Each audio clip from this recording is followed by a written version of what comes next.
بھارتی army chief نے سندور 2.0 سے متعلق اپنے بیان میں جدید جنگی ماحول کے حوالے سے کہا ہے کہ موجودہ دور میں میدان جنگ کی تقریباً ہر نقل و حرکت مخالف فریق کی نظر میں ہوتی ہے اور معلومات کو مکمل طور پر پوشیدہ رکھنا انتہائی مشکل ہو چکا ہے۔ انہوں نے عسکری تیاری، بین الادارہ جاتی ہم آہنگی اور انفارمیشن آپریشنز کے شعبوں میں درپیش چیلنجز کا بھی ذکر کیا، جسے بعض مبصرین بھارتی دفاعی حکمت عملی کے حوالے سے ایک اہم اعتراف قرار دے رہے ہیں۔ اسی معاملے پر بات کریں گے، دفاعی تجزیہ کار سید محمد علی صاحب نے ہمیں جوائن کیا ہے۔ بہت شکریہ آپ کا محمد علی صاحب۔ یہ بتائیے گا، بہت ہی کمزور ڈیفنس لگتا ہے ایک ملک کے آرمی چیف کا، تو کیا بھارتی آرمی چیف کا یہ بیان کیا بھارتی دفاعی حکمت عملی سے متعلق ناکامی کا اعتراف ہے؟ دیکھیں جی، میں سمجھتا ہوں کہ یہ افسوسناک بات ہے جو کہ ایک تسلسل سے بھارتی فوجی قیادت کر رہی ہے، لیکن حیران کن بالکل بھی نہیں ہے، کیونکہ جب یہ بات کرتے ہیں کہ آپریشن سندور 2 انہوں نے کرنا ہے، تو یہ اس بات کا سب سے بڑا ثبوت ہے کہ وہ اس بات کا اعتراف کر رہے ہیں کہ آپریشن سندور 1.0 جو ہے وہ اپنے اہداف حاصل کرنے میں بالکل ناکام ہوا ہے۔ اور جب وہ یہ اعلان کرتے ہیں تو وہ صرف پاکستان کو تھریٹ نہیں کر رہے، بلکہ دراصل وہ جو ان کی فوج کا مورال ڈاؤن ہے، یا ان کی سیاسی قیادت جو ان سے مایوس ہے، یا جو ان کی عوام میں ان کے اعتماد کو دھچکا پہنچا ہے،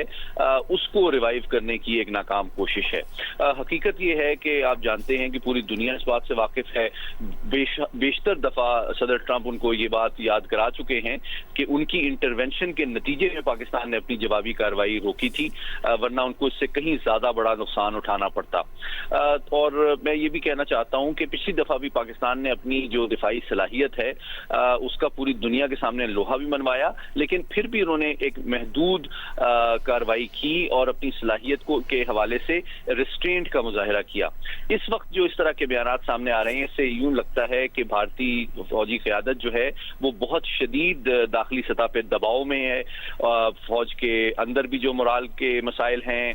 جو ان کی سیاسی قیادت ہے جو کہ ان کو پاکستان سے 9 گنا زیادہ معاشی وسائل پرووائڈ کرتی ہے، اس کے باوجود ان کا جو ضیاع ہوا ہے اور ان کا غیر محتاط استعمال ہوا ہے، تو یہ وہ تمام فیکٹرز ہیں جس کی وجہ سے وہ اس طرح کی گیدڑ بھبکیاں دینا ان کی ایک ادارتی مجبوری ہے۔ لیکن میں یہ آپ کے توسط سے بتانا ضروری سمجھتا ہوں کہ پاکستان جو ہے وہ مکمل طور پہ تیار بھی ہے، کیپیبل بھی ہے اور چوکنا بھی ہے۔ ریسٹرینٹ دکھایا تھا، اگر دوبارہ ہمارے ساتھ وہ پنجہ آزمائی کی کوشش کریں گے تو شاید دفعہ ہم اتنا ریسٹرینٹ نہ دکھائیں، اور اسی لیے صدر ٹرمپ کئی دفعہ ان کو یاد کرا چکے ہیں کہ ہم نے لاکھوں جانیں بچائی ہیں جنگ برقرار کے۔ اگر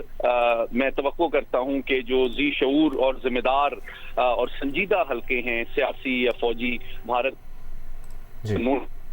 اور قائل کریں گے